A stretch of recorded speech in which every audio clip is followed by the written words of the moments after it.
Alright guys, so we are getting 2 new characters in update 2.2 in honkaistarrail. For these 2 characters, Robin will obviously be coming first, so in this video we are going to talk about everything from her traces to her Eidelons, from relics to her Lightcoans. So let's not waste more time. You do your job, that is leave a like if you enjoy this video, and subscribe this channel for more videos. Now let's get started. Robin stands out as a 5-star physical character, walking the path of harmony with prowess. Much like her fellow Harmony characters, she excels in her role, boasting an array of offensive buffs that prove invaluable to players immersed in zero cycles. However, what sets her apart is her versatility. While primarily a support, she can seamlessly transition into the role of a sub-DPS, thanks to the potency of her ultimate ability. With a solid base speed of 102, she maneuvers the battlefield with grace and agility. Though her ultimate comes at a cost of 160 energy, placing her on the higher end for a support character, its effectiveness justifies the investment. Moving to her traits and passives, her basic deals physical DMG equal to 100% of Robin's ATK to a single target enemy. Nothing special here, so let's move on to her skill. She increases the damage of all her allies by 50% for 3 turns, which are based on her own turns, similar to Ruan May. So, it doesn't matter how fast or slow she is, the buffs will always be up. Next, her talent straight up increases all her allies' crit damage by up to 20%, no trigger needed, she only needs to exist on the team, again similar to Ruan May in how she increases the speed of her allies. There are a lot of similarities between both Ruan May and Robin. Now, this talent also regenerates 2 energy for Robin after any of her allies attack the enemy, and that includes any type of extra attack or follow-up attacks. It's a really good ability for her because of her high energy cost in the ultimate, and also makes her a good installment in follow-up teams. Her ultimate is the most important thing in her kit, so listen carefully. Robin's ultimate lets her enter a concert state, which immediately lets all her allies take a turn, like a 100% action advance. So, it is like Bronya's skill but for all of your allies. Also, in this state, all allies' attack is increased based on a percentage of Robin's attack, and whenever any of her allies attack a target, Robin will do additional physical damage to that target. This attack has a fixed 100% crit rate and 150% crit damage. That's why I say Robin also can be used as a sub-DPS. Also, inside this state, Robin is immune to any type of crowd control debuffs and cannot take actions. So, in summary, she gives a 100% action advance to her allies, increases their attack, and deals additional damage. In my humble opinion, it's a really good ultimate, but the catch for this is the duration for which the concert state will last. The moment Robin enters the concert state, a countdown will appear on the action bar at the side, which has a fixed speed of 90, giving it an action value of 111, which is fairly slow, and it's a good thing because the moment the countdown takes turns, Robin will exit the concert state.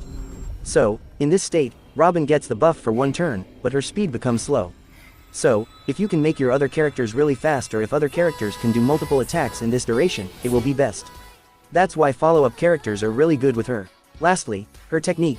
She creates a dimension that lasts for 15 seconds. Within this dimension, enemies will not attack Robin, instead, they will follow her like they are fans of Robin. Pretty unique. And after entering combat, Robin will regenerate 5 energy at the start of each wave. That's also good because of her high ultimate cost. Moving on to her passives, her first passive advances Robin's action forward by 25% at the start of the battle. It lets her take the first turn to set up her skill right at the start.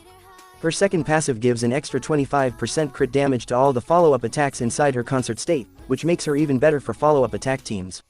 Her third passive lets her regenerate 5 extra energy when she uses her skill, which is good because, again, her 160 energy ultimate. As for her bonus stats, after maxing out her traces, she gets 28% attack, 18% HP, and 5 extra speed, making her speed 107. Now, let's look at her Eidelons.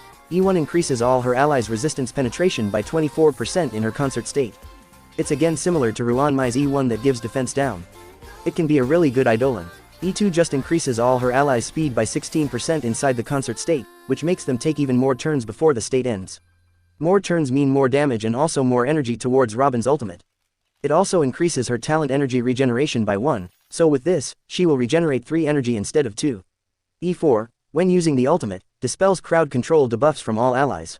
While Robin is in the concerto state, it increases the effect res of all allies by 50%.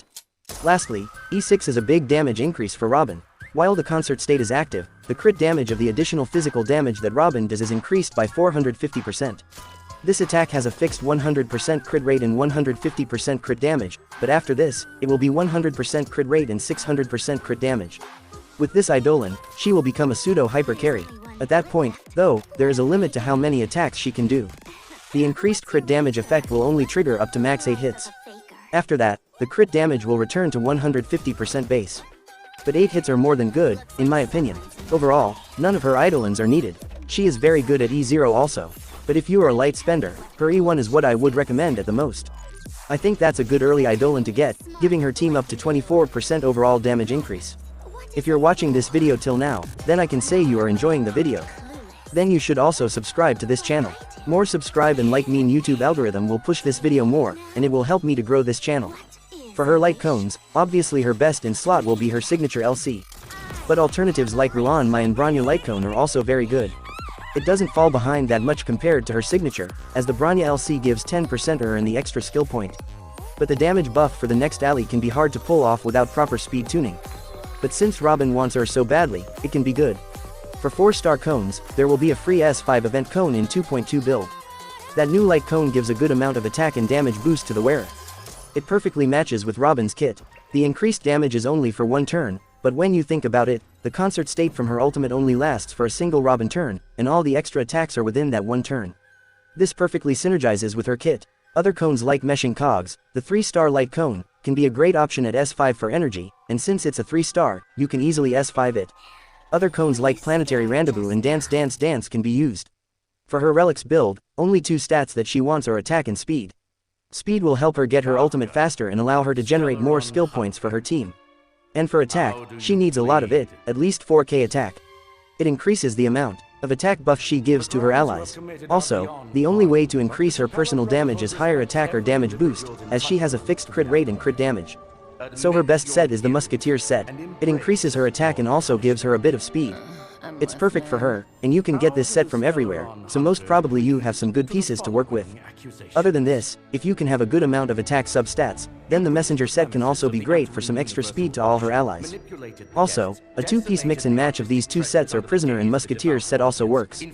And if you want a full physical damage build for Robin, then go for the Boxing set. As for her ornaments, I will recommend any good support set like Broken Keel, Paniconi, or attack-focused set like Space Sealing Station or Glamoth can be used.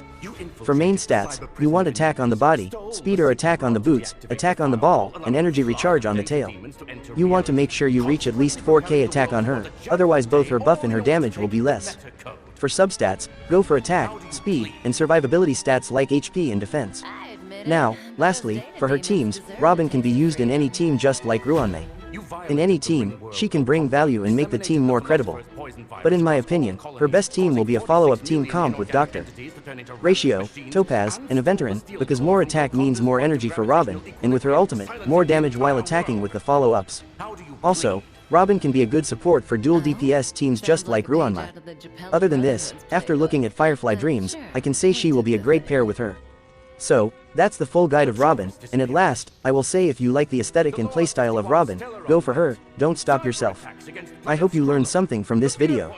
If so, I deserve a subscription from you, right? So do it, and also like the video. Comment below if you have anything in your mind and want to discuss with me. I'll see you guys in the next one. Until then, keep playing.